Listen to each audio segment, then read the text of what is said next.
Look, you want to fight? Then you better bring it, motherfucker.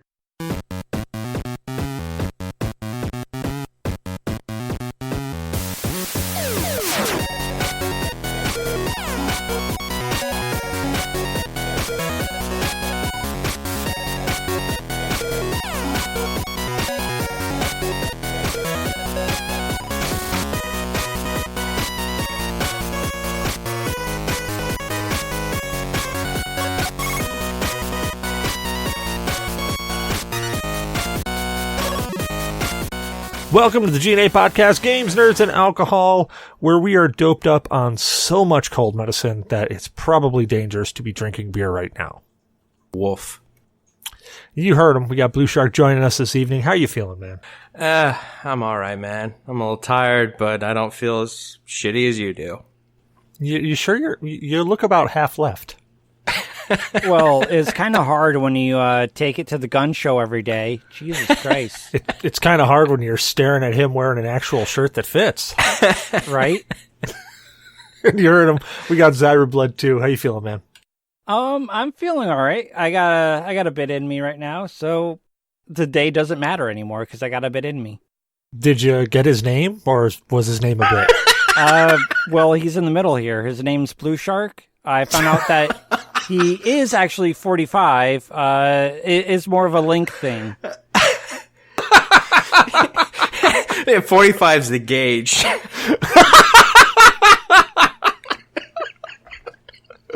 Oh, shit. And we got Damok joining us. How you feeling, Damok? Not sick, but yeah, hurting. I hear ya. And we are joined by the man, the myth, the legend, potassium hydroxide. How are you feeling, man? I'm doing much better recovering from this cold. Yeah, I think somehow you gave it to me digitally. Yeah, right? I'm not sure how that actually works, but that's what I'm going with. You must have used NordVPN. I did. I used NordVPN, and he used NordVPN, and we crossed the streams, and now I'm sick. Well, the most important part of the show. What is everybody drinking? So let's go around the room there. Co, what are you drinking, man? Well, I picked up an assortment of beers from Publix, and the current one I'm on is Black Butte Porter, and I'm 0 for 3 on all these beers so far. I'm not picking some good ones. Damn! Yeah. I'm really hoping you're going to find one good one in there, one diamond in the rough. Yeah, but I also got this Oktoberfest Sierra Nevada, so maybe this will be different. We'll find out. I've always enjoyed them. That one's not too bad. Yeah? I had it last weekend when I was in North Carolina. It's not great. It wasn't one that I truly was like, oh, I'm going to go out and buy a 12-pack of this, but it was drinkable. All right, we'll have to find out. What's drinkable for this kind of beer? What's drinkable? It was smooth enough to go down, but the alcohol content wasn't quite what I needed it to be. Yeah, I think this is like 5% or something.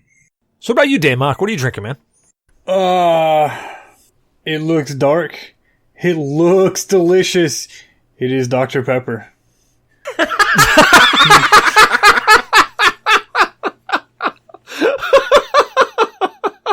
So 2 of you is drinking cold medicine, just one's got it carbonated.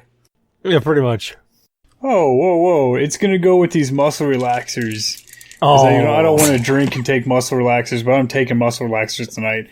I'm fucking hurting. Dude, you should take one right now. By the end of the show, you will not get up from that chair. No, don't take drug advice from me ever, please. Love of God, don't do that. I thought about it, and we'll see how long I can stay awake. What about you, Zyber? What have you been drinking, man? Well, tonight I am on my third, pint of Left Hand Brewing's milk stout. So yeah, it is dark, it is delicious, and it's not Dr. Pepper. Nice. What about you, Blue? All right. So I am not drinking the $50 worldwide stout made by Dogfish Brewery because I can't afford that shit. And $50 for 4 bottles of beer is excessive. So instead, I am drinking the Lexington Bourbon Barrel Aged Ale. I had this back when I lived in Tampa. It's kind of it reminds me a little bit of an oatmeal stout. In that initial like taste, you get this kind of like this dark, smooth flavor, and then it kind of finishes out, and you get a little bit of that bourbon taste to it. And I like this stuff. It's a little bit sweeter than a Yingling is, but it's definitely got that nice complex flavor of a beer and a liquor. Yeah, I do love those bourbon barrel aged things. They're just they're yummy. I love the finish on them because they really just have a nice smoky bourbony finish on them. Yeah, it's a really smart idea. Let's brew some beer and then let's throw it in an oak barrel. So, you do not live anywhere near Dogfish Head's brewery. Did you see the beer for sale? Because I have not. The Worldwide Stout? Correct. Yeah, it's so Publix has been getting pretty good with picking up their stuff. I guess their supplier has it. So they have got this option, and it's probably what Co did, is you can buy like individual bottles instead of having to buy a full pack. And they kept it like over in that section, and they've been having like 90-minute. I haven't seen 120. They had Super Grooves. They had the Quelcher or something like that. But I saw this one. It was like on the bottom shelf. It was next to like a premium Dragon's Milk. But yeah, it's the Worldwide Stout, dark, rich, toasty. It's got like a lot of fucking barley in it apparently. But it's somewhere, I think it was around like $40, $50 for a 4-pack. So you saw it at Publix? Yes. Babe, get my pants! We need to find this. I will send people money. We need to find this. I will point out that I went to Publix and I didn't see anything else other than Dogfish Head's was a 90-minute, 75, and a 60-minute. So 75. Yeah, like, there's a fuck, 75 dude, I'm there. gonna jump out right now and go down and buy it. Fuck you guys. Yeah, I don't see pants being brought to you. We need this. We need this now. Yeah, I'm already I wearing think pants. This one gets their stuff, like, because Total Wine has always had a great selection of Dogfish Head stuff, and you can get you can get Florida, you can get the Florida local stuff, but you can also get the other stuff that comes from out of the States and like Dogfish Head. So they've been stepping up their game. Well, I got to find some of that because, man, I love me some Dogfish Head. I am not drinking Dogfish Head tonight, though. I am drinking a Firestone Walker Brewing Company. It's a West Coast style IPA. It's called Union Jack. It's 7% by volume. It's pretty easy drinking. They come in cans. I'm actually showing the can right now. It's got it looks like a bear fighting a coat of arms lion on it with a bunch of like a red star, and I don't know. The can, honestly, the can isn't exactly all that appealing. And unfortunately, neither is the beer. It's really a simple beer. It's not citrusy at all. It honestly tastes more like a lager to me than it does an IPA. The only thing that really gives it any IPA flavor is the tail end. The tail end has got a little bit of bitterness to it, and that's it. You say it comes in cans, so would you say it likes anal? Yeah, just like Squirrely Dan does. All right. Allegedly. Allegedly. Next segment of the show, State of Games. State of Games is where we talk about what we've been playing for the past week, or we just pontificate about how we feel games are just in general. So, State of Games. Let's reverse that. Blue, what is your State of Games there, guy? #, crickets? No, I'm kidding. I've actually Bullshit. played shit. I've seen you play games. I've been playing a shit ton of Ghost Recon Breakpoint.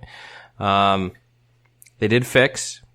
They got rid of that little weird thing where I would look into I would kind of like when I would hold my breath for those precision sniper shots. Oh, yeah. Instead of it like zooming into like my scope or like the walls of my scope, it would actually zoom into the guy. I haven't had any like falling through the map glitches. I've only had that happen to me once. Apparently they added some. They kind of took the controls and they made them, I guess, on PC more in line with the previous Ghost Recon Wildlands. But I'm playing on console, so I didn't really see any changes with those. Haven't gone into the Ghost Wars, their player versus player thing, or mode. But I'm really enjoying, like, it's a good enough game where I can go in by myself and I can get work done. Like, it's not like I always need someone to help me out. It's nice sometimes, but it's also detrimental because, sometimes when you're trying to work on, like, the little, like, bounties for leveling up your skills, I think is what it's called. It's like a skill class, like they've got one for medic, panther, which is like kind of like a sneaky assault guy and assault guy. And then they've got one for a sharpshooter. I finished the sharpshooter one, but whenever I play with my buddy, he starts taking my kills. So it's sometimes detrimental to have someone with you, but it's fun playing with other people. And the lovely thing about it is no matter how repetitive the arena seems to be, like with the base, it's always fun to figure out different ways to go in. And that's what I always like about it, is you can just go in any way you want to. You want to go in hot, you want to go in stealthy, you want to do something different this time. And sniping is just so much fun in that game. You should ask Shadow Fox about the detriments of having somebody else with you, especially when you're on hardcore mode and you're on permadeath. And you invite a friend over to jump in with you, and they happen to get you murdered because you don't have any other people there. And Zyber's throwing those ones up to me because he knows I'm number one.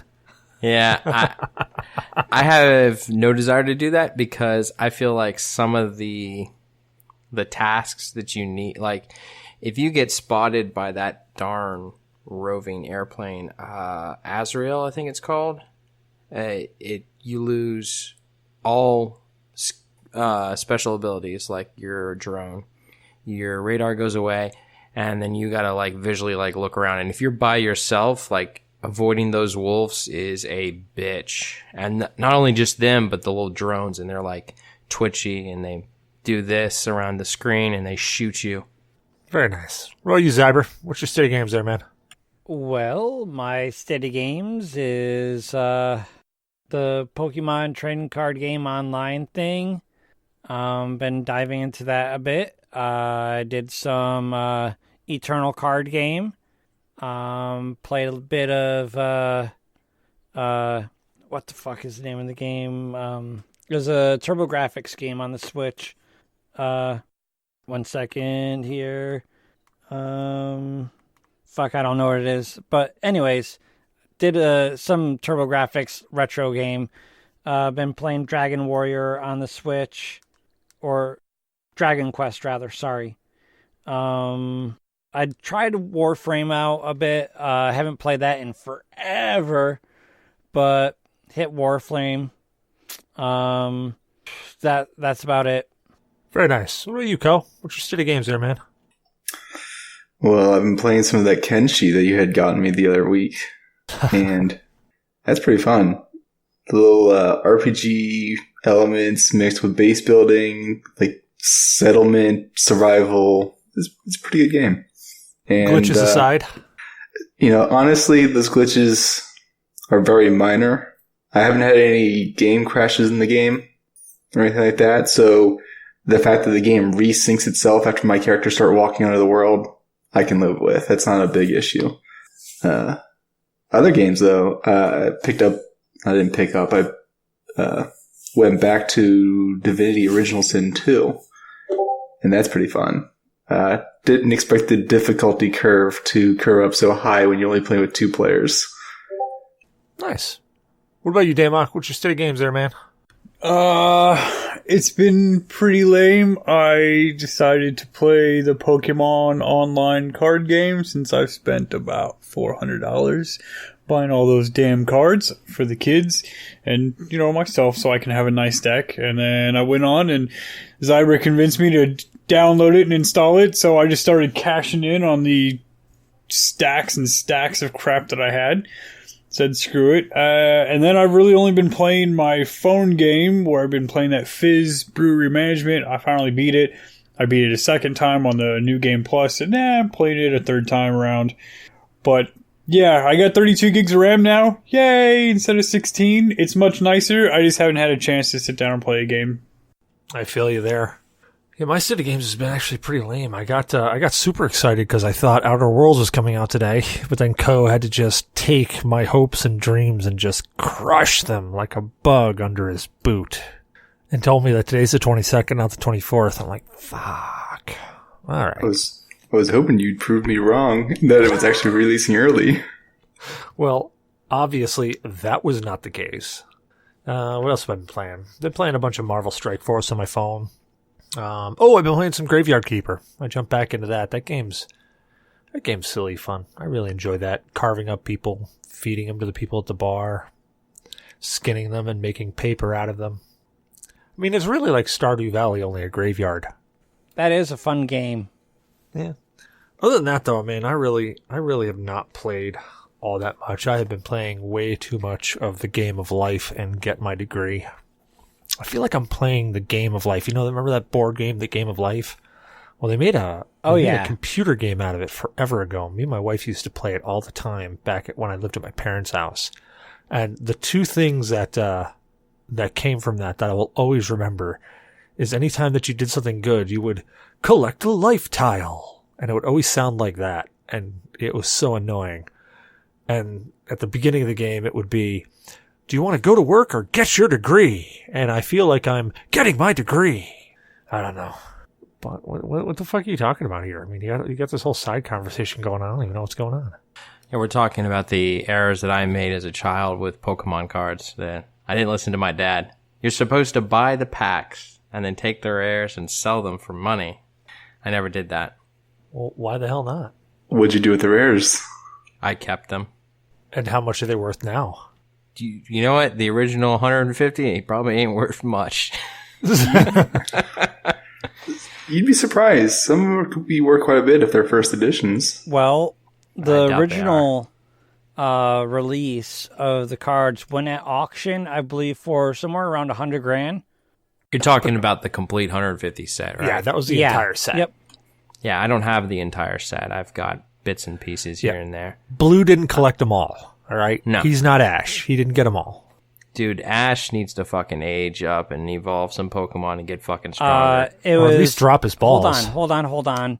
It was a deal that he made with Oho when he got that feather. Come on. I'm so behind on the lore of that game. I have no idea what the fuck is being discussed. I know that one kid wanted to play Pokemon, so I bought her a starter deck and like 5... I got the little big starter decks. I bought one of those big ones, and then I bought her 5 packs, little packs, right?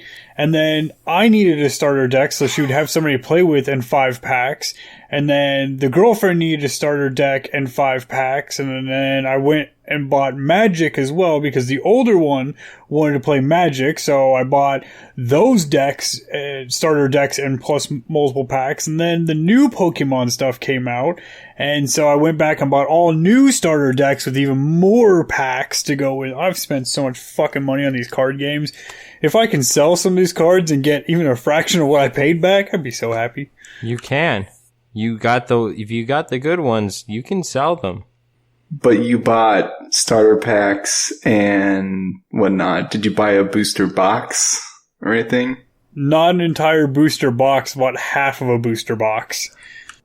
Now you might be able to get something. That is where I went completely wrong. Because back when, you guys probably don't know this one, but do you ever hear of Marvel Versus? It was Marvel DC Versus. Yes. Yeah.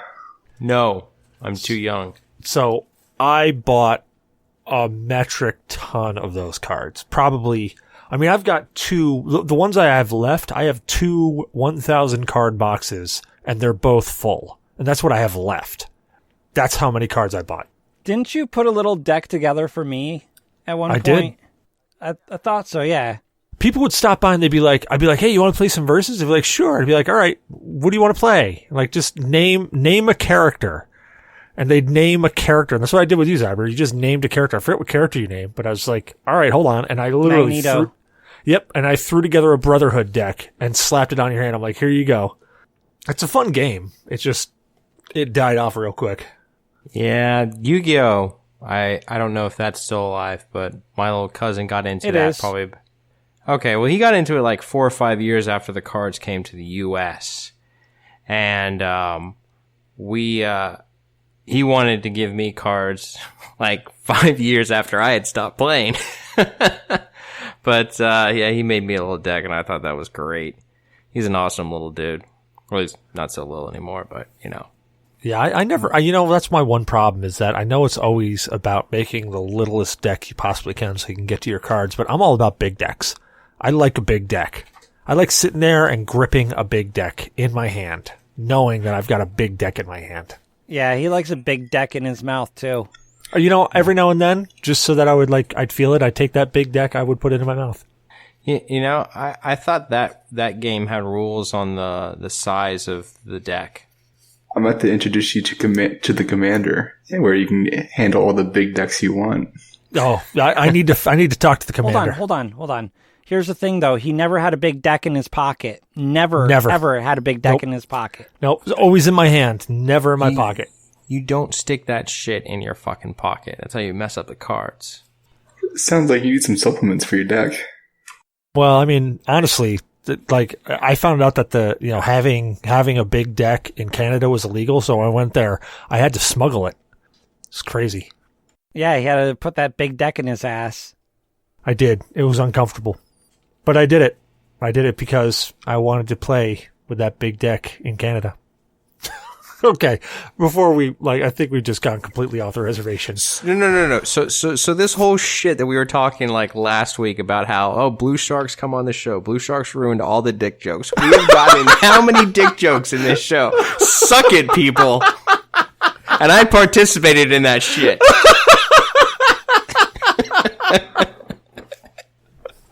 All right. Next segment, on to news. News is actually pretty simple. We just go through our our news feeds in the Discord, and we just see what the hell's in there. Actually, I think I scrolled too far. Here we go. Alrighty. Riots 7 new games are Riots 7 new games are a declaration of war on Blizzard. Did you see did anybody get a chance to read it? Nope. Negative, Ghost Rider. Damok? No, I glanced over it, but yeah, I mean, nothing exciting for me. I don't like any of this shit they're doing. So one of the things that they're doing, and this is one of the things I thought was funny, is they are literally releasing games that are almost directly attacking what Blizzard does. Like they've got a card game that they've got. Now, when I say releasing, it's not like they're going to be releasing them tomorrow. It's not like they're, it's not like they're going, we're going to get them out by the holiday season. No, they're talking about getting them out, in the next year or couple of years type of thing. But they've got a card game coming out. They've got, there's a working, that actually is a working mobile phone game as well, so they're spreading into that market. There's a whole bunch of games that they're coming out with that is literally like, you take a look at them. I think they even got like an Overwatch style game coming out, and it was almost blatant on how these games that they're coming out with were just a super if you took a look at Blizzard's lineup and you took a look at these 7 games that they were coming out with, you would swear that they were identical. Yeah, but you don't really have to try too hard against Blizzard's games. I mean, they've got Overwatch, they have World of Warcraft, they got StarCraft 2, which was released how long ago? And they got Diablo 3, which was released how long ago? Woo Diablo. I mean, they canned another StarCraft project, just I think earlier this year. And so what's the future of Blizzard? Like, what are they competing against other than old titles that are slowly but surely dropping in numbers? Well, the one thing I can say that about Blizzard games is I cannot think of a Blizzard game that didn't have a high level of polish. I'm not saying it was completely void of bugs, but typically when you buy a Blizzard game, you're getting a fairly high level of polish on a game. Yeah, true. I'll give you that. That's one thing that I got to give Blizzard.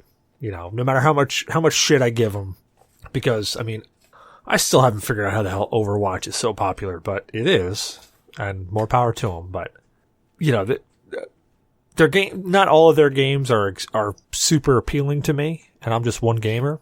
But I have to admit, every game I've ever played from Blizzard, going back to even the original Diablo, has always been extremely polished. So, I'm looking at what they're launching, and sure, they're going to launch an FPS that isn't named yet. It's Counter-Strike meets Overwatch. They're releasing an action RPG, which isn't named yet. The only thing that is named is Legends of Runeterra, which is just another Hearthstone-like game. And Valve already has one and learned a very hard lesson. Blizzard owns the market on that. Just leave it the fuck alone. Actually, MTG owns the market on this kind of games. I don't know. Hearthstone is still making Blizzard ridiculous amounts of money right now. MTG is number one when it comes to TCGs. I guess technically it's not a TCG, they're CCGs. So I guess digitally they might be better, but typically MTG's where it's at. So I've been playing the Magic the Gathering Arena. I was playing that a lot, actually, and really enjoying it. But it is still so ridiculously buggy and has massive issues and disconnects, screen glitches, card glitches that don't do what they're supposed to do directly. I mean, it's bad. It's fun to play if you're going around and you're just screwing around with some cards and having fun. But if you're trying to play it competitively, it's worthless. On the other hand, Hearthstone is up and polished and doing great for the competitive stuff that I have seen, but I never played it hardcore. I'm going to point you towards one YouTuber, This Guy's Toast, and he breaks the crap out of Hearthstone in every conceivable way. He can sit there and soft walk your game so you have to leave during a ranked match because of card combinations. Yeah, I haven't really played too much of Hearthstone, but I agree with Damok. Ever since the last couple of updates for Magic the Gathering Online, it's been busted. Very, very busted. Yeah, but I also have to agree with Damok is that Hearthstone is, I mean, again, just it's Blizzard game. It's very well polished. I can't think of a Hearthstone game that I've played. Now, granted, you've got a YouTuber who's busted the hell out of it. Okay, that's fine. But I can't think of an experience I've had with Hearthstone where it was a negative experience, other than me just getting my ass stomped. Yeah, it's in personal experiences. I also haven't had that experience with MTG Arena, or I mean, in Hearthstone either. Like, I haven't had any first-hand experiences with any crashes playing either of those games. Yeah, I loved playing the MTG Arena, and it was a lot of fun. Me and Zyber were playing it for a couple weeks. It was a lot of fun. I was playing against randoms, but it updated, and then there was massive disconnect problems in the middle of games.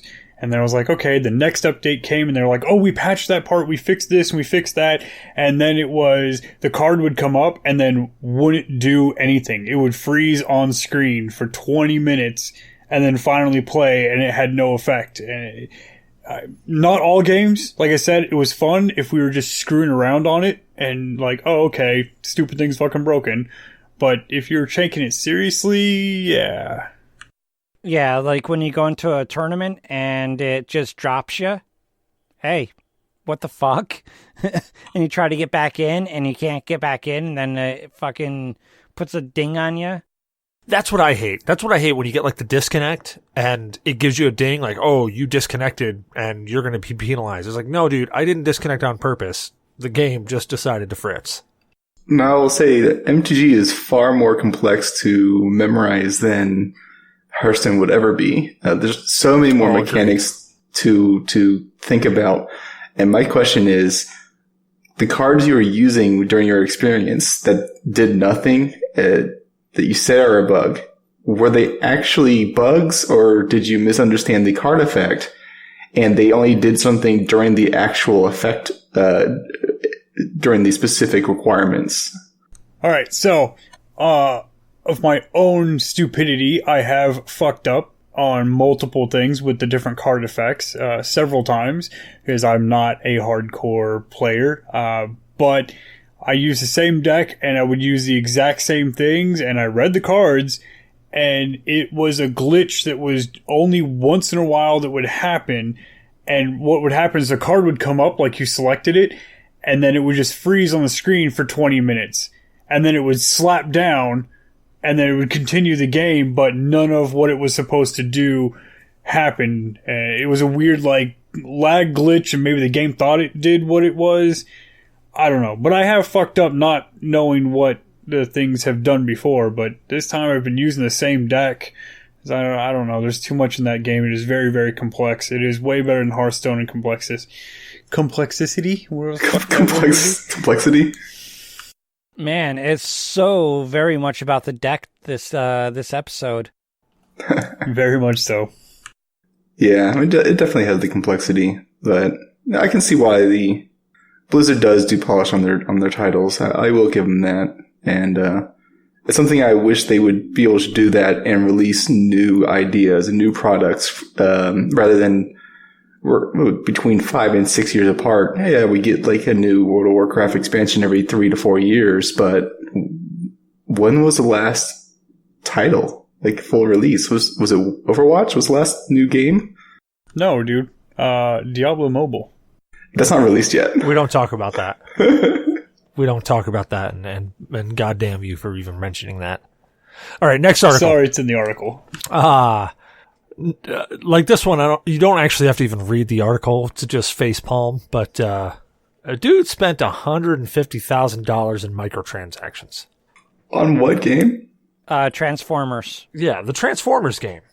Like, the game's fun, don't get me wrong, but $150,000? Waste of his fucking time. My question is, how much does this dude make? I mean, he probably didn't drop that all at once. But he probably did drop it all, in a relatively short period of time. Is that strategy Transformers game? Yeah, it's kind of like a weird strategy. It's a fun. Okay, it's a fun game. Don't get me wrong, but there's a lot of fun games out there.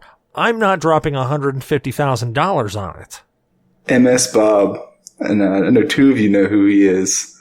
He talked about playing it constantly. And I think he would have fit perfectly into that category in terms of spending too much money on this kind of video games. Man, I really hope it wasn't him. No, it wasn't. It was it even says where he was. It was like a British guy, I think.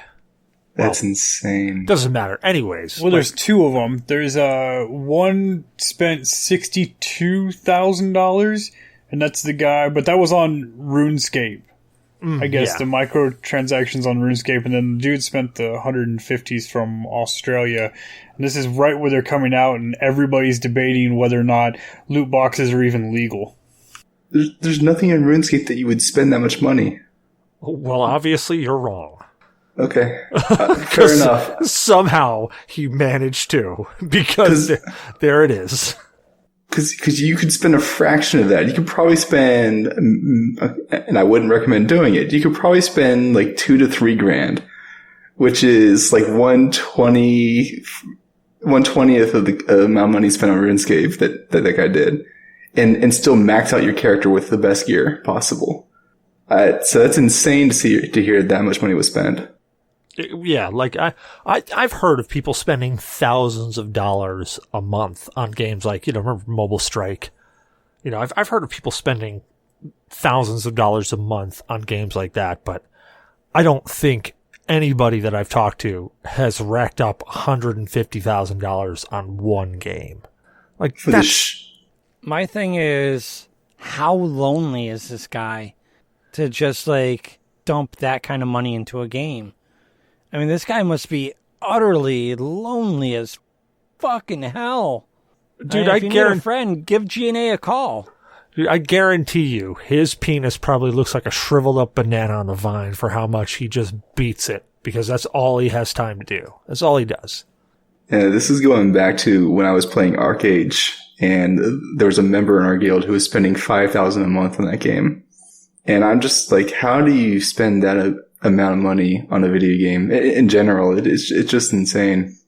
Yeah, that's tapping into, I don't know whether it be a mental disorder or maybe just, a lack of social interaction. And maybe that's just speaking to volumes to how the world is now, just the lack of social interaction. Dude, go outside. Talk to another human being. If you're spending $150,000 on a game, dude, you probably, you could invest that in hand lotion and be better off in life. Well, I mean, I think I talked about it last episode, or maybe it was the episode before, where I had a buddy, Todd, when we were in Iraq, that was playing Puzzle Pirates and dumping thousands of dollars a month into Puzzle Pirates, and he didn't even own the clan that he was in. Once he was tapped out, they kicked him out. Yeah, and I've heard shit like that before, and it just, I don't know, it just blows my mind. Just seriously blows my mind.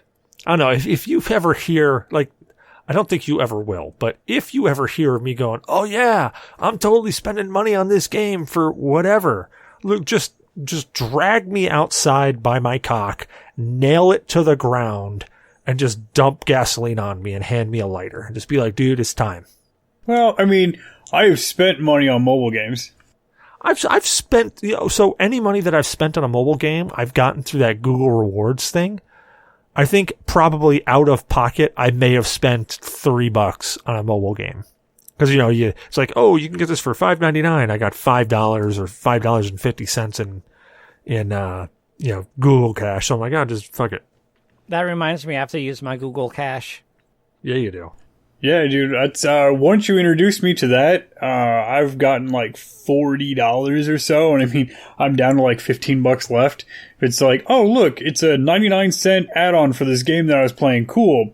I'll use the free money that I got. Like, who the fuck cares?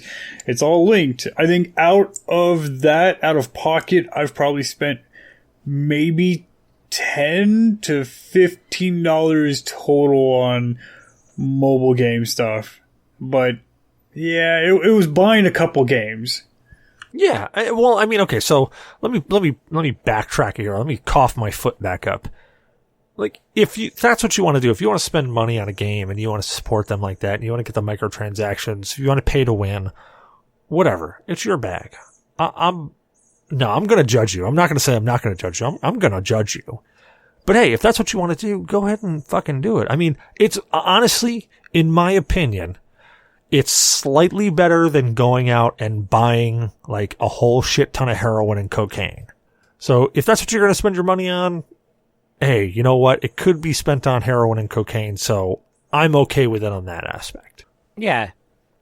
Be Charlie Sheen if you want to. Yeah. I don't know. I never play any of the mobile games competitively. I don't download a single competitive mobile game. I just do it for like little shit here and there. Mostly the little 99-cent DLC expansions. Yeah, those are cool. I mean, they're just there. I don't know. Anyway, next article. Damok, you posted this. This one, I actually have some questions about. So, there's tons of questions. Steam is now letting you play local multiplayer games with friends over their, they've got a new beta experience on it. Now, I'm interested in this because when you say local multiplayer, I'm having trouble thinking of a game that doesn't have, like, if it has multiplayer, it's not, Cuphead. Cuphead is only piece, like, you can't play it with someone on your end and say, you load it up, I can't play with you. But now with their thing, we can play together. Cecil missed a very key sentence in the entire article, and I'm waiting for him to find it. Oh, shit. No, I skimmed it, so you're waiting a long time. It's completely cross-platform. Oh. What? The technology is also cross-platform, so you can stream a game running Windows 10 machine to friends who are using Mac or Linux and potentially console in the upcoming. They're also doing Android and iOS support for it. And if you own the game and I don't, we can do this way. This local, play, and you can host the game so I can play it, even though I don't own it. So this edition they're doing is essentially, I don't know if you know the old software LogMe and Hamachi. Yeah, I loved Hamachi. So they're just implementing Hamachi into Steam?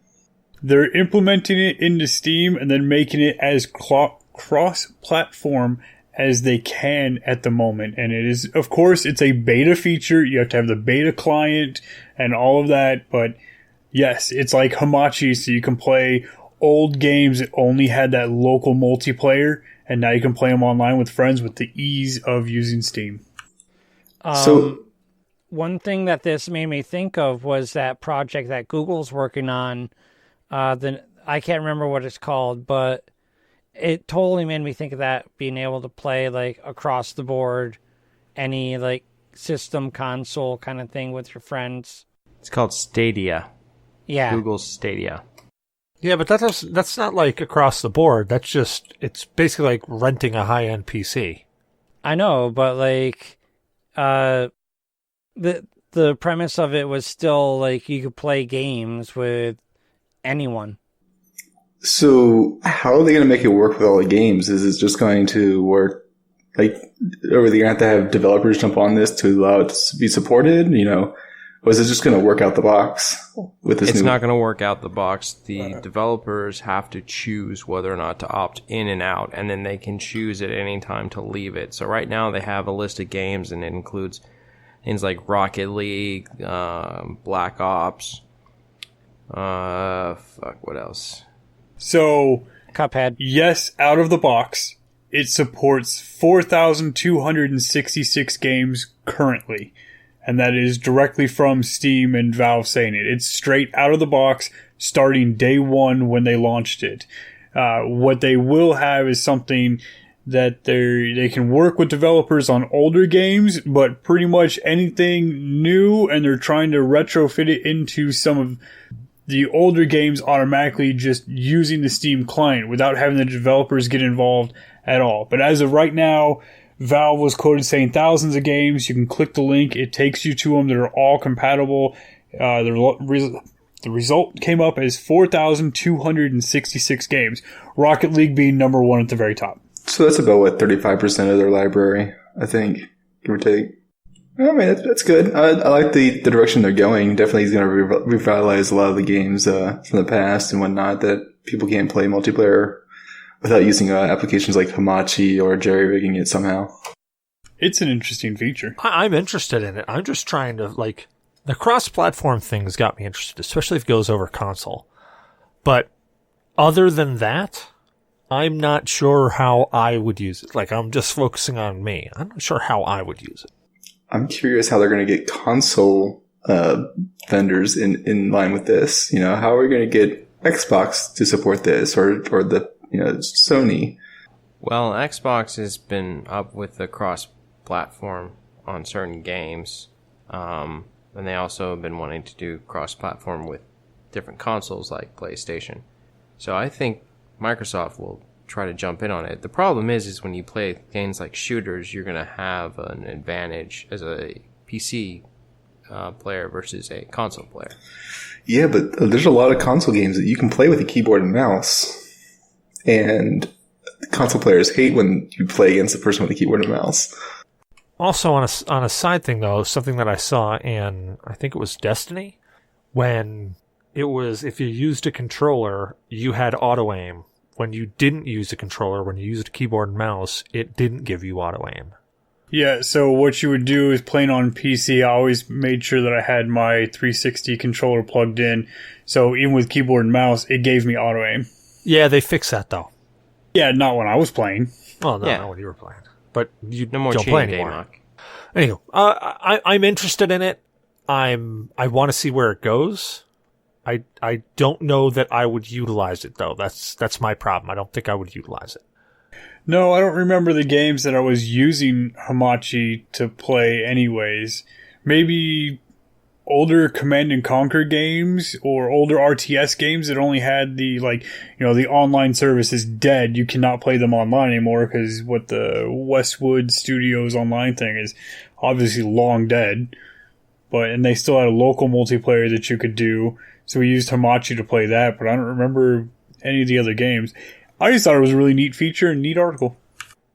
No, agreed. I think it's actually really neat. And I want to see where they go with it. See, everybody gives Steam shit. And if you, again, we went over this last episode where 30% seems to be kind of across the board the universal accepted rate. So they give Steam a lot of shit. And you know what? I'm still interested in Steam getting some competition only because I know competition will breed innovation. And it's things like this where I really look at Steam and say, shit, Steam is really trying to do some shit. And I'm not saying that Epic can't. I'm not saying that Ubisoft's launcher can't. I hope that they can. I hope that they step the bar up and they bring out something that Steam doesn't have. And Steam's like, oh shit, we got to implement that. And they're scrambling.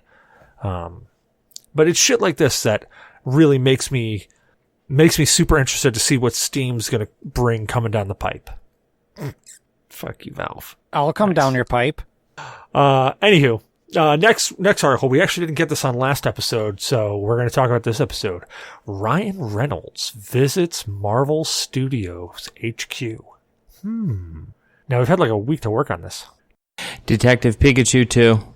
We've had a week to kind of really ponder this and really formulate on this. So I hope everybody read the article. Yes? Detective Pikachu 2. I still have to see that. Deadpool Pikachu 2.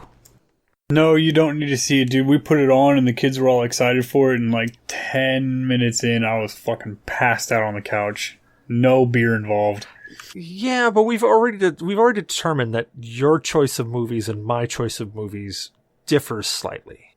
And that's okay. Yeah, like, my choice is superior, and you like dumb shit like fucking Rocky Horror Picture Show, yes. But I love amazing stuff like Poultrygeist. Now, I am really hoping somebody heard you say that and they are cursing your name right now. Like, right this second. You can email him at damok.net. Isn't it damokblows at damok.net? Yeah, it's blow me at damoksucks.net. Damoksux.net. Oh, shit. Anyways, Ryan Reynolds, outside of Marvel Studios. So this gives a huge amount of hope that Ryan Reynolds is going to make their way into the Marvel universe. Now, actually, you know what? This is actually going to sidetrack me. Did you guys read what, like, what the fuck's his name? Corsacci or whatever the fuck it is? They were saying about the Marvel films. Did you guys read those? No, what did they say? So I forget who it was said it first, but one of the guys said that the superhero movies are not cinema, that they're kind of polluting the world of cinema.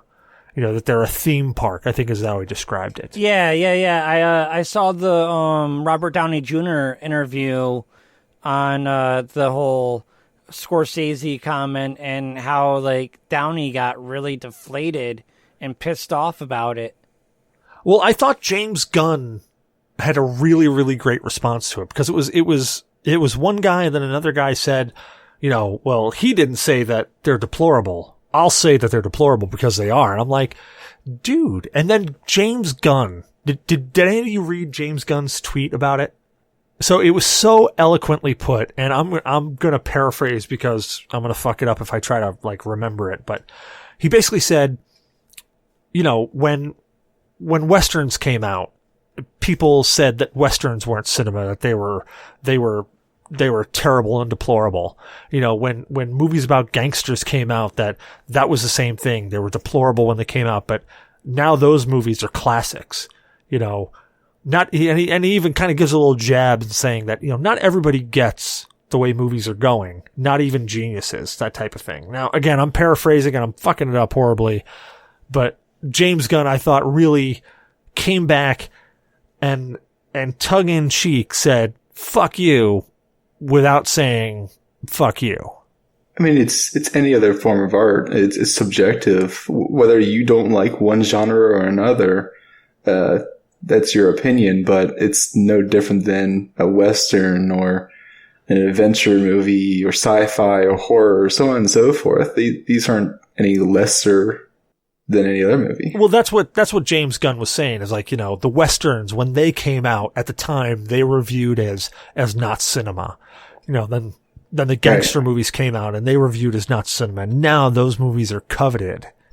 It just kind of goes to show that Scorsese is talking out his ass. Yeah, it was, I don't know, it was disappointing because I've watched movies by them, and I've always felt good about watching it. It's like the new Joker movie that came out. So it's not for everybody, and I get that, but it's a telling of, so like the Joker has always been a side character. The Joker has always been he's always been a supporting character, I should say. So doing a solo movie on a strictly supporting character is tough. It's like, where the hell do you go with that? And I honestly think that Joaquin Phoenix did a great job at telling a supporting character's story and making it, it's not in the same vein as everything else, but I thought it was a good attempt. Not great, but a good attempt. What do you got, Zyber? You asked where do you go with that? You go to a buddy booth with $250 and have a good time. What about you, Co? What do you got? I'm going to say they had a tough job writing a story based off of a character who has a very mysterious background, who doesn't really have a beginning in most of his stories. He's just kind of a character who has shown up and caused anarchy. Well, yeah, but the Joker has always been a supporting character. He's never been the center of the story per se. Now, I say that there's probably comic books out there where he's, the story is about him, but he's never really been the main character. He's always been a supporting character to Batman. Batman the White Knight. Oh, was he like the main character in that? Oh, okay. What do you got, Blue? I mean, Scorsese's comment, everyone's got an opinion. Everyone's got an asshole. Some of them stink, some of them don't. I mean, Scorsese makes good movies. Not going to say the guy doesn't. But you know what? Movies are an entertainment. If you think this is a Picasso painting, I think you're stuffing your collar just a little too much there, bud. And if it entertains people, then it does what it needs to do. So Westerns entertain people. Gangster movies entertain people. These action Marvel comic book movies, they entertain people. So Scorsese, you entertain people. You do it with your own flair and your own panache. But at the same time, so do the people who make these Marvel movies. Yeah. So screw it. I think it just boils down to people have different opinion of what's cinema. It's kind of like when you had the theater, and then you had the moving picture come out. Well, everybody shuns the moving picture because it's not theater. And then everybody kind of got in and said, oh, well, we can still make art with the moving picture. So, I really think it's just that. Who the fuck is Scorsese and why is he so important? You don't know who Martin Scorsese is? No fucking clue. Really? You've never seen a single one of his movies? Dude, I've seen a shit ton of movies, but Taxi Driver, Goodfellas. No. He's Goodfellas. actually, so the one thing that I did remember out of the thing is, he's got, and I'm trying to look up the name of it. He's got a new movie coming out, and I forgot the name of it. And that's what I'm trying to look up right now. The Irishman? The Irishman. Thank you. Yeah, right there. The Irishman. Jesus Christ. Scroll down. But he's made a lot of, he's made some great films. That's why I was really disappointed when his comments came out of just really shitting on the whole Marvel Cinematic Universe. How the fuck do you spell his name? It is Sigma, Charlie, Overlord, Romeo, Sigma, Echo. Who in the fuck taught you the phonetic alphabet? Because I that was is so thinking the same goddamn thing. wrong. I screw up on it sometimes. I know it's Sierra, not Sigma. Yeah, I was going to say, like, you're like Sigma. I'm like, what the fuck are you going on about? Yeah, and I sometimes mix up the current NATO phonetic alphabet with the World War II phonetic I alphabet thought I in was some letters. fucking Mega Man fighting off like a Dr. Wily over there. Yeah, but he did like Casino. He did The Wolf of Wall Street to go with something more like. I just remember current. Goodfellas. Like that's the Goodfellas and the Taxi Driver. That's the one I remember from him the most. I mean, to really put it this way, he hasn't made some really big films since like the 1990s. Like those are the biggest films where he comes from. I don't know. Yeah. Taxi Driver was pretty that's a cult classic. Yeah, I mean he's. Okay, from 1976. Well, yeah. Well, I'm just saying, like that wasn't the 90s. Well, I'm just saying. I was just referring to like Goodfellas, but well, I just knew that the Taxi Driver wasn't in the 90s. That's all I remembered. I knew it was way older than that. I'm just saying that he's kind of fallen out of the limelight. Maybe he's just out of touch. I mean, it could quite possibly be that he's just simply out of touch with what the audience wants nowadays. Okay. Yeah, well, the guy's done fiction. He's also done documentaries. So he kind of dabbles in two different realms. But I mean, he has done good work. Yeah, I'm not dissing his work. As I said, I'm not down on Scorsese per se. I'm just disappointed that he would come out with that kind of stance. He's made such great films, and he is an accomplished director. So it's not like his words come with weight, and it's just one of those, man, that kind of sucks that he would be. I always viewed him as more of a lover of the art, like, hey, make the movie, get it out there, just do it type of guy versus, oh, well, that's not art. I guess that's just my view of him. Yeah. Hey, like the There's guy's only art, but two not the good person. movies. It sucks to meet your heroes. Yeah, it does. Anyways, next article. We gotta start cranking through here. We're over time like normal. All right, this is freaking cool. So they actually they've started making plasma guns. Like, granted, this plasma gun is the size of a room, but a computer was the size of a room too at one point in time. Yeah, but it's not a gun that shoots at, like people. It's more for the whole fusion energy hunt. I don't know. They said that they shot a pocket of gas To heat for fusion. No, but they still shot it. I mean, look, when somebody was sitting there with a friggin' communication tower and they were like sending microwaves across so that they could communicate with people, I'm pretty sure they didn't think about it and go, how is this going to work out? Let me cook my hot dogs on it. I'm sure they didn't think that at first, but then they realized they could cook their hot dogs. And isn't the hunt for the fusion, the science of fusion kind of done with? Like, aren't they building the ITER tokamak fusion reactor in France? Like, isn't it going to be finished in 2020 or 2025 or something like that? Well, goodbye France in 2025. I mean, I see all kinds of little articles on here's how to make a quick little plasma gun. They're not making a fucking plasma gun. God damn it. Look at the fucking size of it. And that's not even what they're even after. They're not even trying to make it a weapon. They are after the fusion portion. They're not after actually making a plasma cannon or anything. But the science is there. No, they're not out to do it. They're not out to do it. But again, like, yeah, it even says right here, creates an electromagnetic force that launches the plasma out of the muzzle of a gun. So they may not be aiming to do that. And granted, the thing is the size of a room.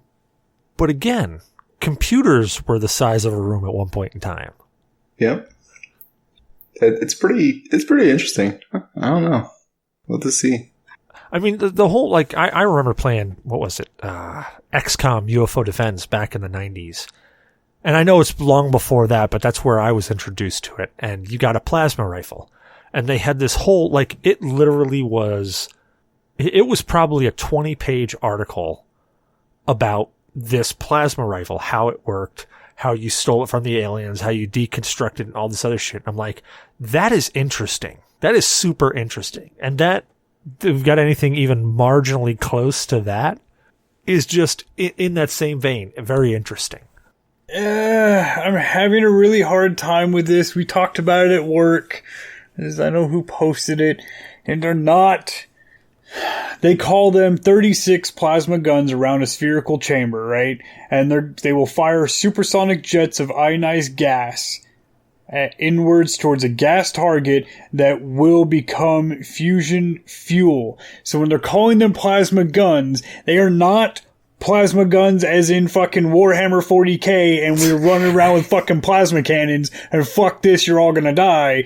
This isn't something we're ever going to weaponize in the near future, in even further future. Near future. Article. Where's article? We need article. I know, we need article right now. Our resident physicist. Article, where are you, article? But no, just because it's not weaponized now. Come on, dude, they weaponize everything. They've weaponized fecal matter. The be-all, end-all is what they're already still working on, and that's the railgun. Once that is a successful and miniaturized version, it's a be-all, end-all system. Dude, but if you could have a cartridge, like it's cartridgeless, it literally just launches gas at you, and the gas can kill you. And it's limitless power. Yeah. Or you could drop a sphere. I mean, how freaking cool is that? Or you could drop a sphere on a town and it just turns to liquid. Isn't that called a neutron bomb? Anywho. Railguns are the be-all, end-all if they can just figure them out properly. Nah, I'm going with plasma. I can see railguns being really interesting, though, but that still means that you have to have material to put into a railgun. You could feasibly make something that could compress the gases around you. Hold on. No. Does that mean that we might actually come to an age of lightsabers? Yes! They already disproved how that's going to work. Shh. Shut up. Amichio Kaku says otherwise. Railguns. How about this? We'll compromise. Railgun lightsabers. There you go. No, no, you cannot have a fucking plasma weapon like this. It's contained and shooting within itself. You cannot shoot it as an external projectile. There's no way to stabilize it outside of a fucking chain. No, railguns are the be-all, end-all for the most part until they come up with something. That's the catch-all, though, for the most part until they figure it out. Right there, right there. Yeah, if you can harness plasma, which you can't, by the way, and put it in a cartridge type form, and then fire it. No, cannot. Can't. It doesn't. It doesn't work that way. Where's the article? We need him. Stop triggering Damok. Hey, wait a minute. He always triggers me. It's my turn. God damn it. No. It's okay to trigger you. No, it's not. If you superheat the gas around this cartridge, that makes a contained, magnetic force around the plasma. You can launch it, right? Right? That's what it needs. It needs something to hold it. Magnetic field. All right, Magneto.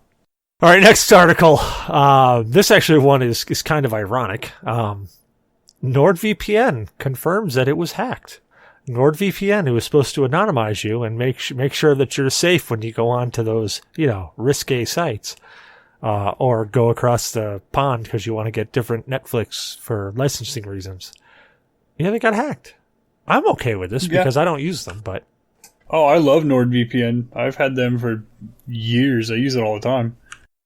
Well, I think us and the rest of the world are going to thank you for buying them a new TV. That's not what the hack was, but okay. Yeah, but it wasn't in the US, it was in another place. So unless you were using the Netherlands servers. Yeah, it just goes to show you, though, man. I mean, nobody is safe. If anybody says your information is safe with us, they're lying. Because your information is not safe anywhere. Let's see, I'm pretty sure that I have lifetime coverage from OPM after they got hacked, and, being in the military with a clearance. They got hacked multiple times, and I keep getting those notices, and I'm like, yeah, you have the lifetime security lock on your social now, because we fucked up. But this shit is like home security. Even with something like that, if they want to get it, someone will find a way. And the only thing that your thing does is it helps reduce your liability and the headaches that you have to go through. With the same thing with NordVPN, getting hacked or anything, like if someone wants to get in, they're going to get in. There ain't nothing you can do about it. It's exactly what I say about locks or firewalls or whatever the hell you put in. It's all a deterrent. If somebody wants in, they're going to get in. No matter what you try to do to stop them, they're going to get in. There is nobody's foolproof. And let's not forget that your LifeLock or your identity theft protection, that's reactive, so it's not going to stop it from hurting for the period of time that they have it. Yeah. Oh, it's all they do is lock it, and I have to make that phone call, which I think every American just got access to last year when Trump signed whatever it was, where now you can call up and they have 24 hours to lock your identification to where you have to call in to unlock it. That's all that OPM shit gave me. Oh, yeah, I mean, meh. I guess that's all I gotta say about that. Meh. It happens. We're reading more and more. I mean, hospitals getting hacked. Everybody's getting hacked. And, I mean... Yeah, and the hack wasn't even that bad. I mean, if you actually read what happened, they went into it, they compromised a server that NordVPN rents from a company, and the company had some unsecured remote link server, and they got access to that, which allowed them to set up a single fake server that people could have potentially connected to, and some people might have connected to, but NordVPN runs a zero-log VPN service. They don't track anything. There was nothing useful unless you got onto that one fucked up server and did some really shady shit that they were interested. Well, that was a weird hard stop. Okay. Last article is under What the Fuck News. And this I would sign up for in a heartbeat. It's the world's scariest haunted house. Now, I didn't get a chance to read it because you literally posted it after we started the show. But they'll give you $20,000 if you finish the tour. These kind of tours go way too far. I've seen, I think, about 5 or 6 that are essentially like this. Any horror thing is going to go into the realm of torture and or bodily harm. It's not a haunted house at that point. So I'm allowed to bring in a 12-gauge shotgun when we go on this tour, right? No, you're paying. Oh. You're essentially giving them whatever their requirement is, so they can hurt you. Yeah, no, screw that. If you get to hurt me, then I get to hurt you. Seems fair, right? Yeah, logically. Absolutely, come at me, bro. That's like number one. If you subdue me, then fine, fair game. But if I take you down, fine, fair game. Yeah. But then again, if you're dumb enough to sign this waiver, then yeah, you're dumb enough to sign the waiver. See, I mean, it's 40 fucking pages long, and you have to do a physical sport evaluation before you do it. You have to get cleared with a background check. You have to do an on-the-spot drug test as soon as you arrive. There's a lot to it, but it is $20,000, and yeah, I watched the video, and I don't see it as torture. They can grab you and put their hands on you and do a few weird things, but even when they're talking about water torture, that's a really shady spot where it's kind of really bad, especially in the United States when we got in trouble for waterboarding a whole bunch of people. So I don't think you can sign a waiver to get waterboarded right now. Yeah, I mean, it's if they were to waterboard you, you could go into a panic attack, and that's a psychological thing. Sometimes that's not a health thing. So, are they doing a psych eval for this? Yeah, Because if they're not, then that's causing, that opens the door. You have to do a sports physical and a mental clearance and physical clearance by your doctor. And you have to have medical insurance. So there's going to be bodily harm. There's going to be mental distress and physical distress. Yeah, I don't need PTSD. Thank you very much. I mean, look, all I have to say is I'd finish. Really? I'm sure you would there, Cecil. I will buy you the cans of dog food that's required for you to enter that haunted house. And you could win $20,000. I'd do it. So Cecil, are you saying that you actually would risk physical bodily harm and possible long-term mental distress? Have you met my wife? Your wife isn't that bad. Dude, she beats me nightly, and the emotional abuse, I mean, serious. See, I would do it, but I won't pass their mental evaluation. Nope. And if I did, then there'd be a lot of screaming, but it wouldn't be me screaming. Yeah, I guess my question would be is, can I fight back? Because if they try to chain me down to something, I could dislocate almost every joint in my body. I would break out of that shit. Oh, okay. So the shotgun won't have 12 gauge in it. I'll put rock salt. Can I bring the gun now? Bean bags. Hit them square in the berries. They don't move after that. I mean, I could kill someone with rock salt probably, but I could definitely kill someone with a beanbag if I hit them in the wrong place. No, that's why you hit them in the berries. They drop and they don't move. They just stay there. That's their port of call. I'm pretty sure that I could fit a mini blow dart gun up my ass with a couple rounds of poisoned arrows. We could have a lot of fun there.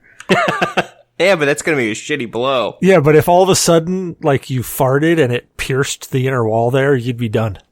That where you pull a putz? Oh, dude, you fucking take Beano before, man. God damn, you don't want to have gas when you got a fucking poisoned blow dart gun in your ass. What the fuck is wrong with you? Look, I didn't know about poison blow dart gun in your ass or gun in your ass etiquette. I guess I just didn't read that article.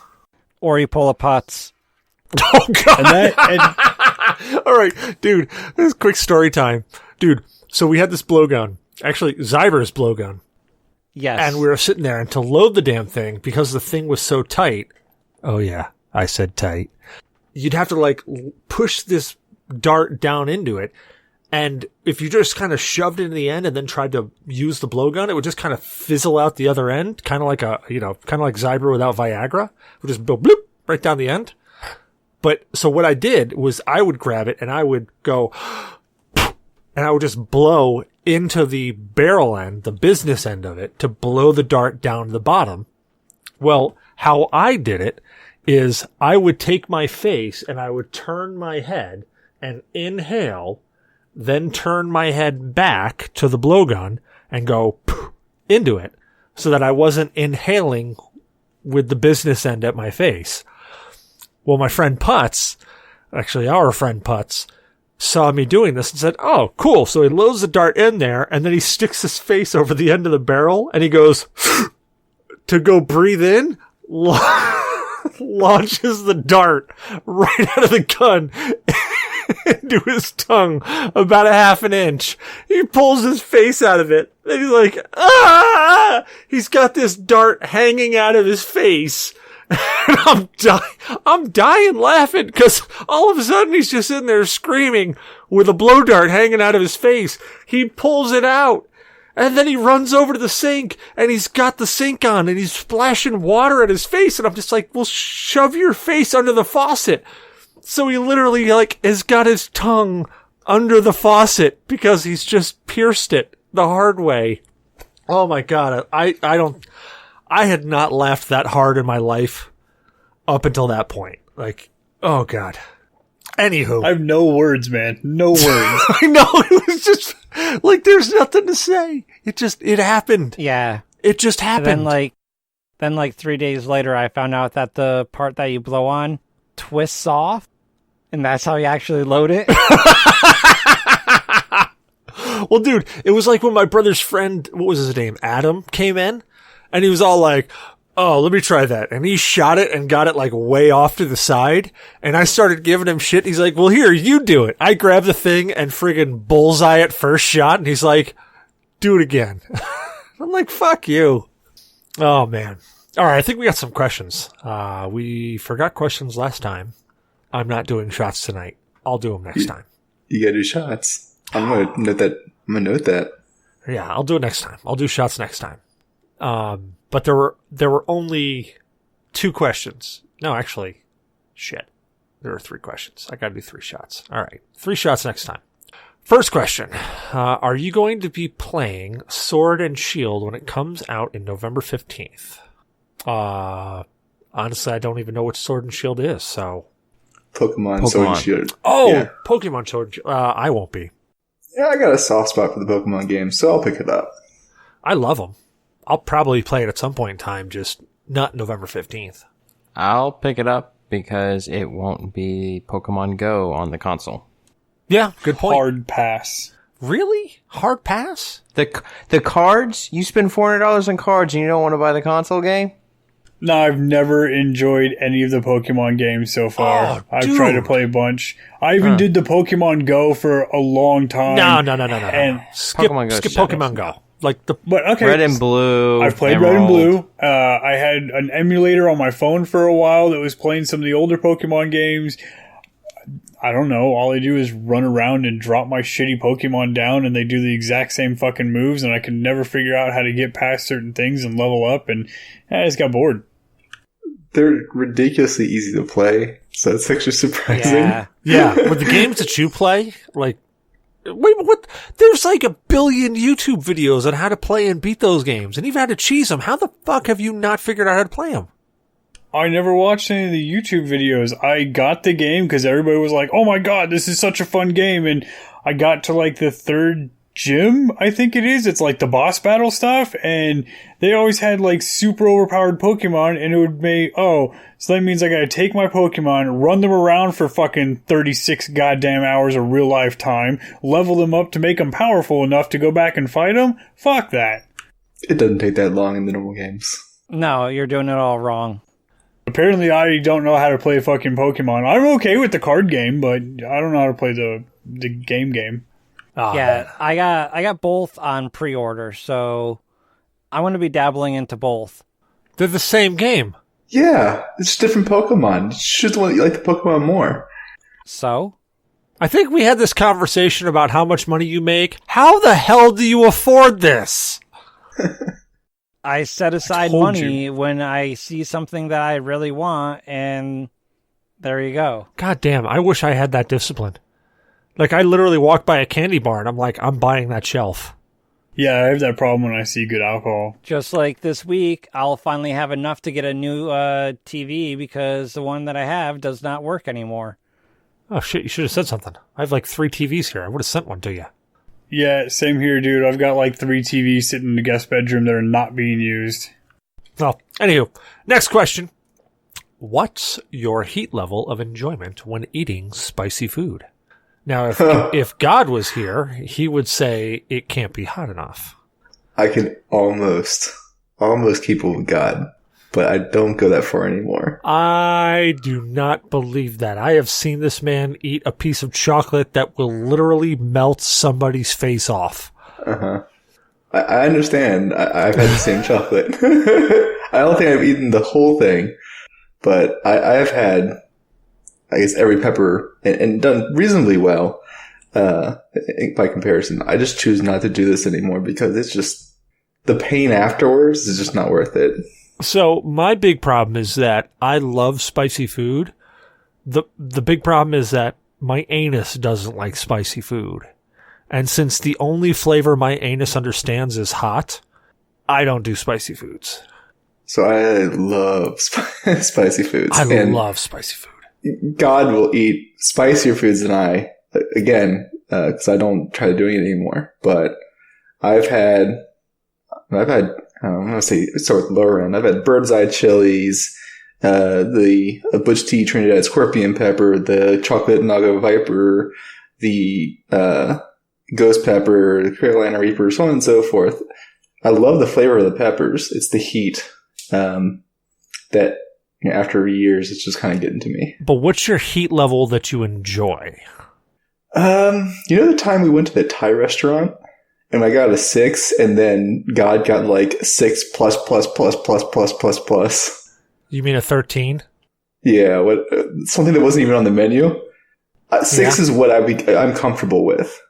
Okay. And I think all I did was just add more of the spice, of that same spice, and just it was excessive for God. Watching that guy sweat and turn red and start crying. Oh man, I don't want to go through that stuff. What about you, Zyber? What's your heat level? My heat level is just below, I would say, ghost pepper. Like in between, I guess it would be habanero and ghost pepper, somewhere in there. Dude, there's a big gap between habanero and ghost. I don't know. What's the one that's like just before ghost pepper? Trinidad scorpion pepper. I was gonna say because like a ghost pepper is like 1 million. A habanero is like 80,000. Yeah, like 80,000. Actually, probably lower than that. That's where I am. I'm at a habanero. Habanero is where I like the heat to be. But you grow reapers. Much more than that, and it's got to have a really great flavor. Like, there's some Indian food that will go past the habanero that I will enjoy, but that's because it's got really great flavor. On a standard level, habanero is about as far as I like to go. Right. That's what I was going to get to. I like the flavor of, like, that scorpion pepper range. I guess that's, like, where I'm at. But honestly, is habanero is what I have to stick around. Oh, yeah. What about you, Blue? So, spicy food's not good for me.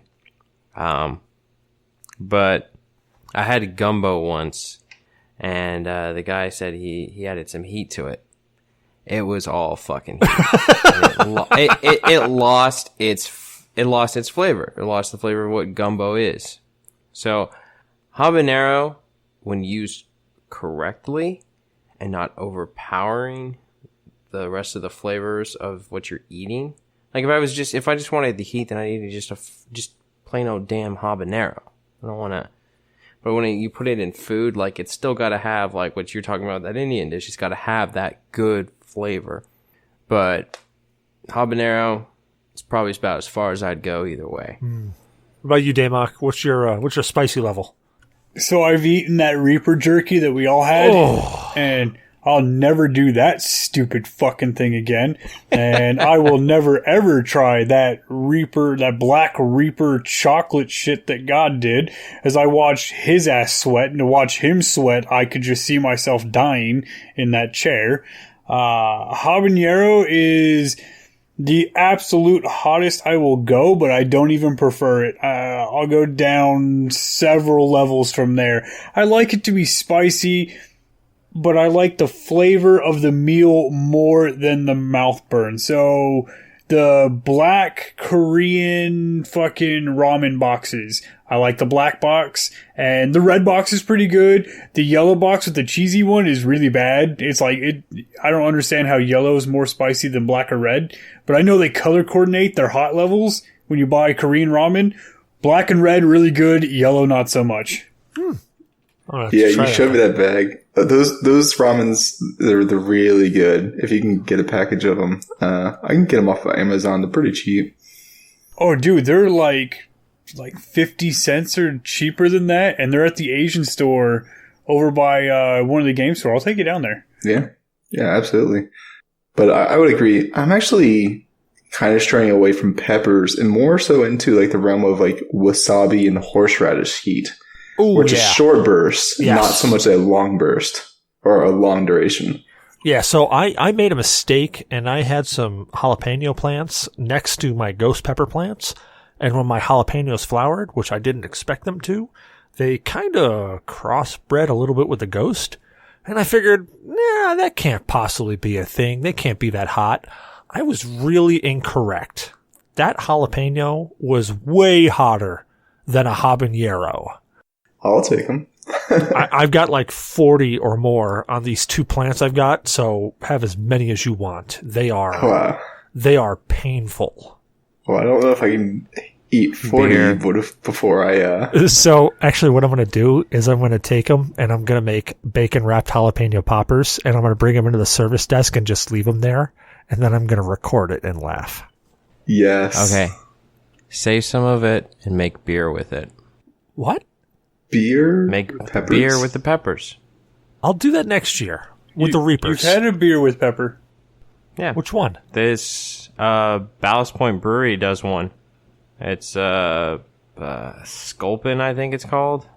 They've got one that's got a spicy flavor to it. It's not bad beer, if you ask me. I think it's mostly IPA though. Huh. I'm not sure I remember having it. Anyway, well, next question is this is actually from Hollowman399. Does any got an idea why my voice input isn't capturing on stream? I think that answers your question there, man. Yeah. Check your settings. Reboot it at least 3 times. If not, call Derek to reboot the server. Yeah, deal, do it. Last question. Knowing that several of you are into photography, how do you feel about the advancements in cell phone cameras now delivering high-end pictures that arguably, and I'm going to put that in quotes, arguably, rival high-end cameras? I'll leave it right there and say it's arguably. I don't think cell phones are really near a DSLR right now. They already beat them. I don't think so. I really don't think so. I got to disagree with the lens density that you can get with DSLRs. The pixel density. I mean, I think they're coming a long way, and you can get some really, really great shots with cell phones. And the amount of software post-processing afterwards make them seem like they are DSLR quality.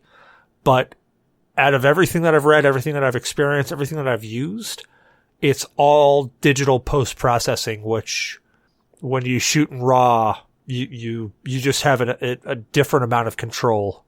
Now, correct me if I'm wrong, but DSLR is all digital as well and has post-processing in the camera. But there's a big difference that when you shoot it in RAW, it's shooting in a completely different format. You can do post-processing in your camera, but a lot of the more high-end DSLRs, you can turn all of that off and go completely manual. So have you looked at any of the new flagship phones coming? I mean, I've looked at the Pixel 3 and the camera there. I've seen a lot of the buzz about a Pixel 4, but, I don't believe any of that until it's actually released. Yeah, I have a Pixel 3 and I take way better pictures with my phone than I do with that nice Canon, but I don't know how to operate the Canon. That's the issue, well, that's though. your problem there. Yeah, right there. I was going to say, because once you know how to operate the camera, you can take superior photos with that camera than you can with the cell phone. The cell phone, it's like leaving it on automatic, and okay, so if we're comparing a high-end camera on automatic and a cell phone, yes, the cell phone, I believe, takes better pictures than a high-end camera on automatic. I'll agree with that also. Cell phone versus, say, DSLR on automatic. I agree with Cecil on that. But I think once you get off of automatic and you start really using the camera, be perfectly honest, even the SLR cameras, like I've got an SLR camera that I got from my uncle, and I'm looking at some of the shots that he's taken with that camera, and it blows away every cell phone shot I've ever seen, ever. So, I mean, I'm looking at the Pixel 4, and again, I don't know a lot about cameras, that's why I'm asking. The Pixel 4 has a 16 megapixel tel lens. It's a 15 millimeter equivalent, and it does all the same craziness as a regular DSLR camera now with the proper post-processing. And yeah, they're advertising the living shit out of it being like high-end camera on a phone. So here's my one problem is that my DSLR that I have, that I bought 15 years ago, outdoes the specs you just gave me. I mean, I'm not saying that they're not getting there. I definitely, so again, like the higher end cell phones that we have nowadays, with a DSLR on automatic, I think the cell phone will beat a DSLR on automatic. Hands down, any day of the week. Just because the amount of post-processing and the amount of digital hand-holding that the cell phone does for you is amazing. And it's really taken photography to the next level, especially when it comes to cell phone cameras. But I think comparatively, if you take it to a person who knows how to use the camera, I think that you're going to get far superior pictures out of that person and that camera. Especially when you take a look at the amount of post-processing that happens with a cell phone camera. If you take a quarter of that post-processing and take it off of the person, the photographer who's actually taking it with a DSLR or high-end DSLR, the quality of pictures you're going to get out of that person with that DSLR is significantly better. But that is all dependent on the person. Right. Like you said, there is a crap ton of hand-holding on a cell phone when you take a picture. It does a lot of the stuff for you. You just tap a screen and it'll focus in on what you tapped on. Yeah, and it does HDR for you. It does right. It does different f-stops for you. It does panoramics. It does auto stitching. It does all of this stuff for you that you would manually have to do in a post-processing scene. Right, and the stabilization on your phone, I'll give them that. The stabilization that they put in these cell phones for the cameras, I love it. Absolutely love it. DSLR, well, you got to make sure you don't move on some photos, and some photos, even today when you're manual, you got to make sure you use a tripod to get a superior digital shot. I mean, sometimes there's no way around it, but yeah, hand-holding for cell phones is off the charts. Yeah, and I see the specs that you posted there, and a 2.4 f-stop is pretty good. I mean, I honestly don't know what I'm looking at. I noticed that photography in general has, yes, there are still people that spend a crazy amount of money on these bigger cameras, and yes, they can probably take absolutely more crazy pictures, but photography overall has really gone to cell phones a lot. Agreed. They're more accessible. Yeah, more accessible, and how you guys were feeling about it, instead of spending the time and the money on a camera that you've got to learn all the features, as opposed to, well, my cell phone's pretty good at taking pictures. It's blasphemy. Absolute blasphemy. That comes down to, do you want to, do a jump start into just taking pictures, or do you want to put work into it? I mean, that's a huge difference between, that's not so much the limitation of the hardware or how advanced the hardware is. That comes down to just wanting to learn it yourself. But the hardware is still better on a DSLR camera versus an iPhone or an Android phone. So I don't know. That new iPhone has 3 cameras on it. 3 lenses. 3 different lenses. Oh, yeah. 3 lenses. Sorry. 3 lenses. So I'm happy that cell phones have made photography more accessible to the masses. In the same breath, I am really disappointed that people are taking pictures of their food instead of things like sunsets and shit like that. When you've got so that's a difference between a cell phone camera and a DSLR. With a cell phone camera, you're taking pictures of your dick and pictures of what you just ate. With a DSLR, you're not pulling out a fucking 4-foot lens to take a picture of the sandwich that you just got. You're pulling this out to take a picture of something that has, in my opinion, a bit more quality. And I think when you get into those things that are a bit more quality, like scenes, like action shots, with a cell phone, the optic zoom on it is only so much. And optic zoom is really where it's at. Because you can only get so much with a digital zoom. Because as soon as you start digitally zooming, you're going to get noise and you're going to get a lot of graininess. And I think that's one of the things where DSLRs and cell phone cameras really differ, is that you can throw a different lens on there and you can get a significantly different zoom on it, as well as a different picture. Now, don't become a Scorsese, because some food photos are really good photos. No, I'm not. No, I'm not. No, I will become a Scorsese.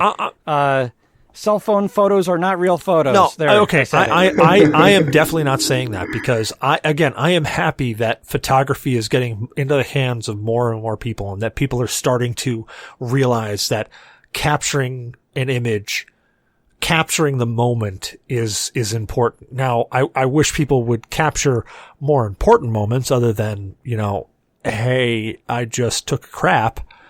But hey, at least that it's getting out there, that they're taking those pictures. And cell phones really do make it accessible.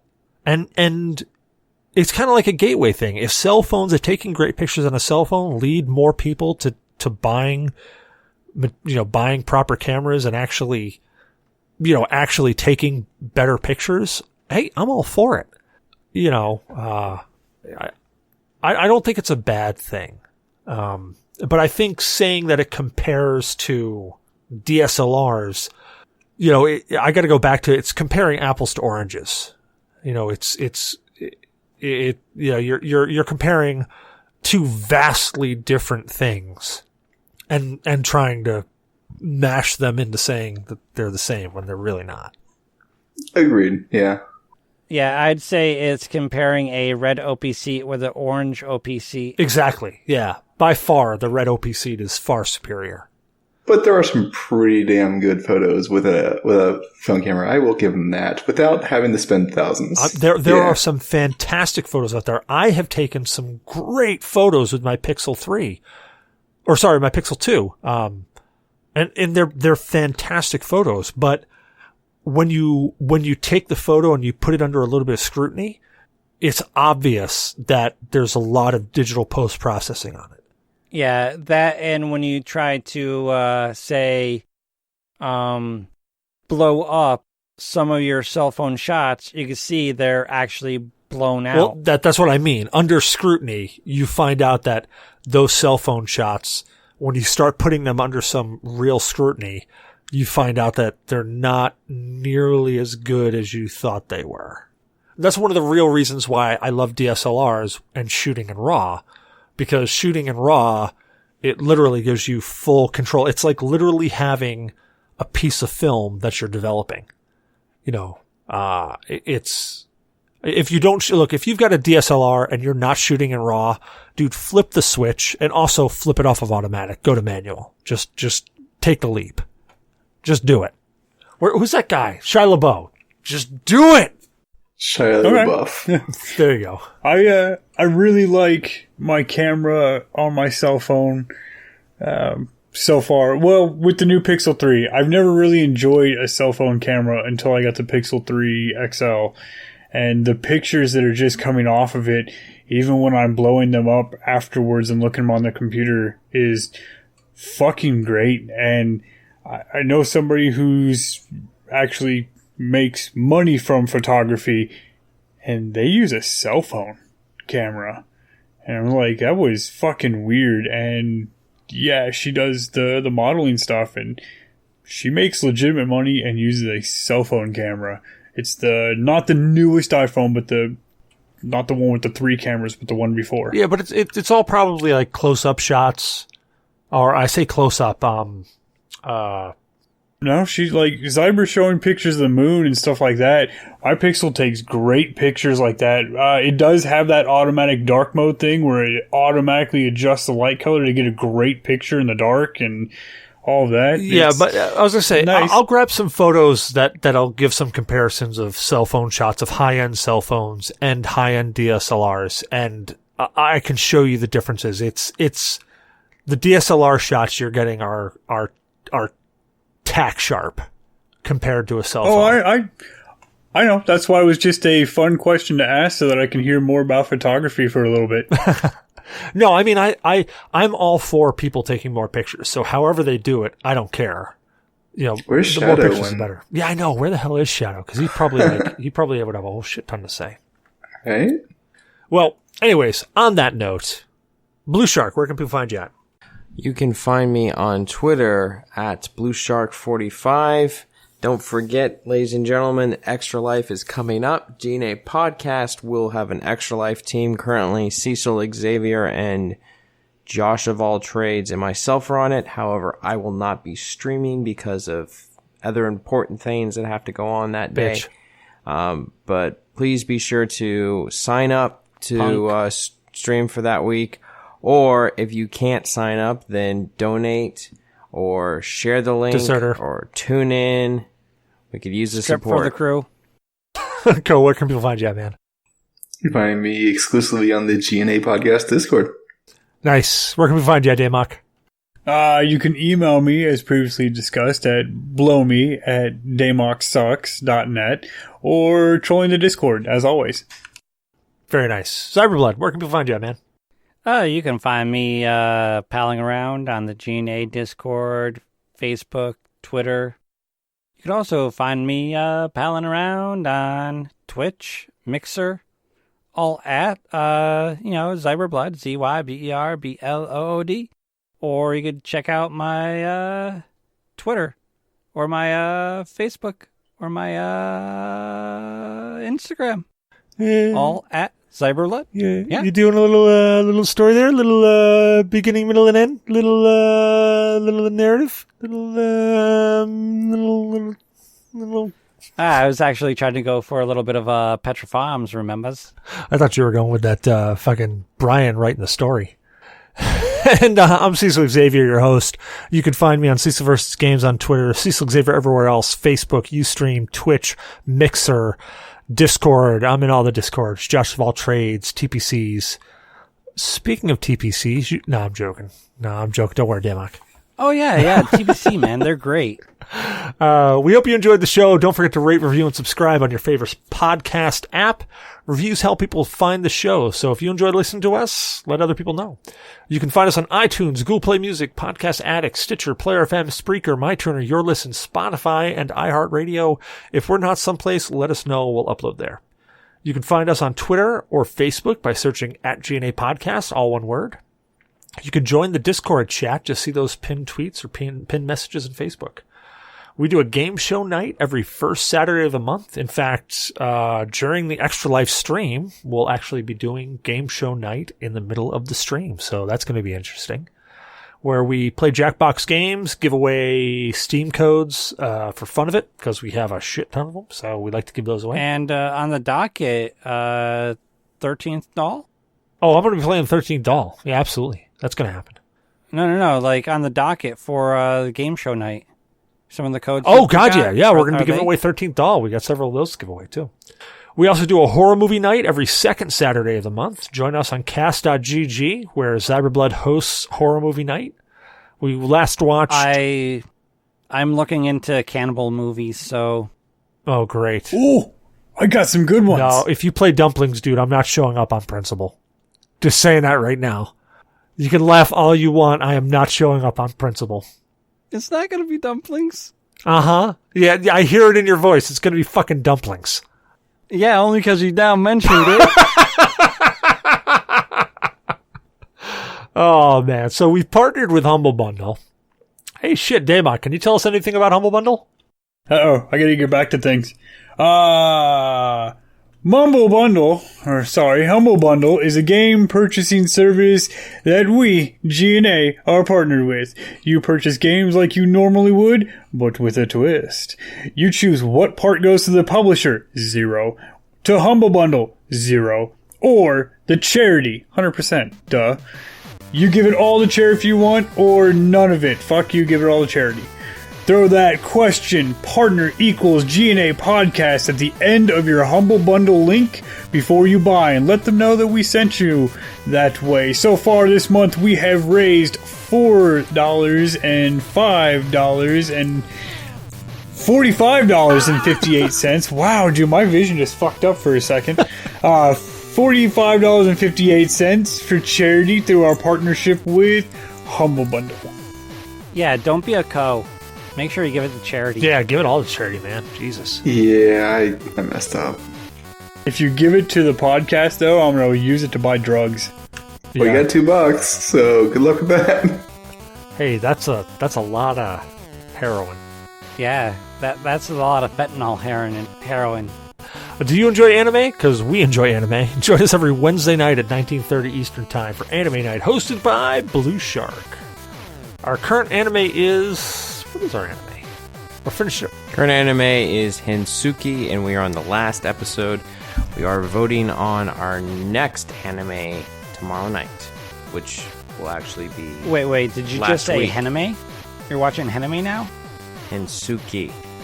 So we're gonna watch the final episode, and then instead of rolling into another anime, we're gonna stop and vote, and then we're all gonna argue. No. We can multitask. We're going to vote during the episode. That's the way we do it. Oh boy. Oh, yeah. On the fly, bitch. All right. We want to thank Morgan VS Photography for our artwork and logo. If we can drug Co, we might get some new artwork, too. By drug, I mean just throw money at him. Yeah, or give him a blowjob. I mean, his apartment's kind of empty. It so. is. I mean, we could send people over there. But check out Morgan VS at morganvs.com. You can email us at G.N.A podcast at GNA with questions, comments, death threats, dick pics. We don't care. We send them to Damok anyways. We'd love to hear from you. Last but not least, check out our website at www. I can't wait to take this fucking muscle relaxer and go to bed, dude. My shoulders are fucking killing me, but I love you guys. .com or GNApodcast.com. Have a great night, guys. Have a great night. Bye. Night, everybody.